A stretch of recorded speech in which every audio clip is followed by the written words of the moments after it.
জনাব তারেক রহমান প্রধান উপদেষ্টার কাছে আগামী বছরের রমজানের আগে নির্বাচন আয়োজনের প্রস্তাব করেন। দলের চেয়ারপারসন বেগম খালেদা জিয়াও মনে করেন ওই সময় নির্বাচন অনুষ্ঠিত হলে ভালো হয়। প্রধান উপদেষ্টা বলেন যে তিনি আগামী বছর এপ্রিলের প্রথমার্ধের মধ্যে নির্বাচন অনুষ্ঠানের ঘোষণা দিয়েছেন। সকল প্রস্তুতি সম্পন্ন করা গেলে 2026 সালের রমজান শুরু হওয়ার আগের সপ্তাহেও নির্বাচন আয়োজন করা যেতে পারে। সেক্ষেত্রে সেই সময়ের মধ্যে সংস্কার ও বিচার বিষয়ে পর্যাপ্ত অগ্রগতি অর্জন করা প্রয়োজন হবে। জনাব তারেক রহমান প্রধান উপদেষ্টার এই অবস্থানকে স্বাগত জানান এবং দলের পক্ষ থেকে তাকে ধন্যবাদ জ্ঞাপন করেন। প্রধান উপদেষ্টাও জনাব তারেক রহমানকে ফলপ্রসূ আলোচনার জন্য ধন্যবাদ জানান। আপনাদের সবাইকে ধন্যবাদ। আমরা 7টা কোশ্চেন নিব।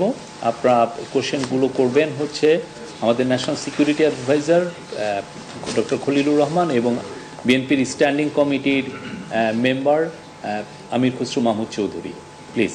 আমার একটা প্রশ্ন, জুলাই সনদ নিয়ে কোনো কথা হয়েছে কি আজকের বৈঠকে?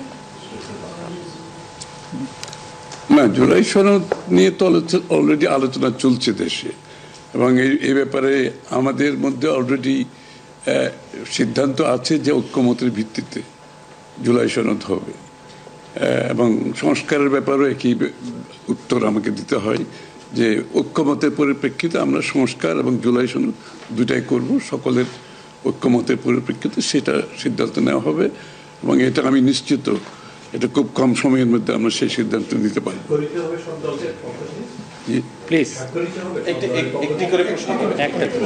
হ্যাঁ, ঐক্যমত যেখানে হবে স্বাভাবিকভাবে ঐক্যমতের পরিপ্রেক্ষিতে যে সিদ্ধান্ত হবে স্বাক্ষরিত তো হবেই, না হওয়ার কোনো কারণ তো নেই। Please please please please please উনি হচ্ছে যে যেটি বারবার যে কথাটি বলা হচ্ছে যে নির্বাচনের একটি সঠিক তারিখ নির্ধারণে আসলে সমস্যাটা কোথায়? একটি সঠিক তারিখ সুনির্দিষ্ট তারিখ, এর কোনো সমস্যাই নাই। আমরা কোনো সমস্যা দেখছি না। কেউ দেখলে পরে এটা ভুল দেখছেন। নির্বাচনের সম্পর্কে আজকে যৌথ বিবৃতিতে আমরা বলে দিয়েছি দুপক্ষই, এবং নির্বাচন কমিশন আমরা আশা করব শীঘ্রই একটা তারিখ ঘোষণা করবে। শুধু কি নির্বাচনের কথা হচ্ছে নাকি দেশের রাজনৈতিক পরিবেশে অন্যান্য বিষয় নিয়ে কথা হচ্ছে? সব বিষয়ে আলোচনা তো হবে স্বাভাবিক। আমরা তো নতুন বাংলাদেশ গড়ার প্রত্যয় নিয়ে সামনের দিকে এগোচ্ছি। সবাই আমরা চাই দেশ গড়ার যে প্রত্যয় আমরা নিয়েছি আমরা ঐক্যবদ্ধভাবে সেই কাজটা করব। শুধু নির্বাচনের আগে নয়, নির্বাচনের পরেও বাংলাদেশ গড়ার যে প্রত্যয় নিয়ে আমরা সবাই ঐক্যমত হয়েছি সেটা আমরা সামনের দিকে এগিয়ে নিয়ে যাব। একজন প্লিজ প্লিজ উনি বলুন। সংস্কার নিয়ে যে দীর্ঘ আলোচনা হচ্ছিল সেই সংস্কার বিষয়ে বিএনপির পক্ষ থেকে বা তারেক রহমান সাহেবের পক্ষ থেকে আপনারা কিভাবে রিঅ্যাক্ট করেছেন? যে আবার স্যার আমি শুনি, যে সংস্কার নিয়ে যে বর্তমান সরকারের যে একটা বিশাল রূপরেখা তৈরি হয়েছে, একটা বিশাল তালিকা, সেই তালিকা নিশ্চয়ই আজকে আপনাদের সামনে উপস্থাপন করা হয়েছে। যে সংস্কার বিষয়ে আপনাদের মতামত কি? বিএনপি কিভাবে সেটাকে? না, এটা তো পরিষ্কার। এটা এখানে না বোঝার কোনো কারণ নাই। বিষয়টা হচ্ছে সংস্কার। চিফ অ্যাডভাইজার সাহেব, তারেক রহমান সাহেব, আমরা সবাই একই কথা বলছি। যে বিষয়গুলোতে ঐক্যমত হবে সেগুলোতে সংস্কার হবে, তাই না? তো সংস্কারের বিষয় তো একটা চলমান প্রক্রিয়া। এমন না যে আজ সব সংস্কার এখন শেষ হয়ে যাবে। এটা নির্বাচনের আগেও কিছু সংস্কার হবে যেখানে ঐক্যমত হবে, আর নির্বাচনের পরেও সংস্কার অব্যাহত থাকবে। কারণ আমরা যেই দেশ গড়ার প্রত্যয় নিয়েছি সংস্কারের প্রয়োজনীয়তা সবাই অনুভব করছে এখানে। সুতরাং আগে পরে সংস্কার চলতে থাকবে।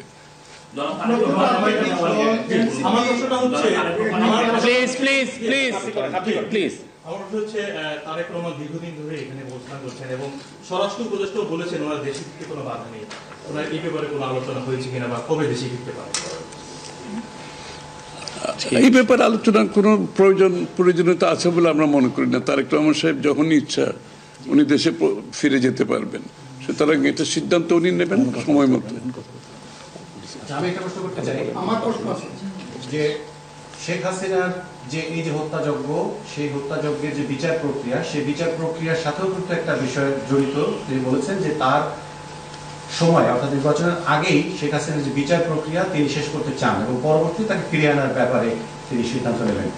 এই ব্যাপারে আলোচনা হয়েছে কিনা, এবং যদি সেটা হয়ে থাকে তাহলে সেটাও এই নির্বাচনের রূপরেখার সাথে এটা কোনো প্রভাব ফেলবে কিনা? যৌথ বিবৃতিতে এর উত্তর দেওয়া আছে। সংস্কার এবং বিচার দুই বিষয়ে পর্যাপ্ত অগ্রগতি কথা বলা হয়েছে এবং আমরা মোটামুটি কনফিডেন্ট যে এই অগ্রগতি আমরা নির্বাচন আগেই দেখতে পাবো। সম্পন্ন করা যাবে। রাজনৈতিক দল এনসিপি নির্বাচন কমিশন সংস্কার ছাড়া নির্বাচনে যাবে না বলে ঘোষণা করেছে। এই বিষয়ে কোনো এই ব্যাপারে এখানে আলোচনার কোনো সুযোগ আছে বলে আমি মনে করি না। এটা স্যার বলেন কি হয়েছে? সকল দলের সম্মতিক্রমে নির্বাচনটা অনুষ্ঠিত হবে। আমরা সেরকমই চাচ্ছি। নির্বাচন কমিশন এই নির্বাচন কমিশনের অধীনে নতুন রাজনৈতিক দল নির্বাচনে যাবে না বলছে, নিয়ে কোনো আলোচনা হচ্ছে? এটা ওনাদেরকে জিজ্ঞেস করেন। এটা যার প্রত্যেকটি দলের নিজস্ব মতামত আছে, তবে আমরা সকলকে নিয়ে নির্বাচনটা করতে চাচ্ছি। আচ্ছা, তাহলে কি আমরা বলতে পারি যে এপ্রিলে যে ঘোষিত যে নির্বাচনের রূপরেখা, তাহলে সেখান থেকে সরকার কিছুটা সরে আসতে চাচ্ছে বা আসবে?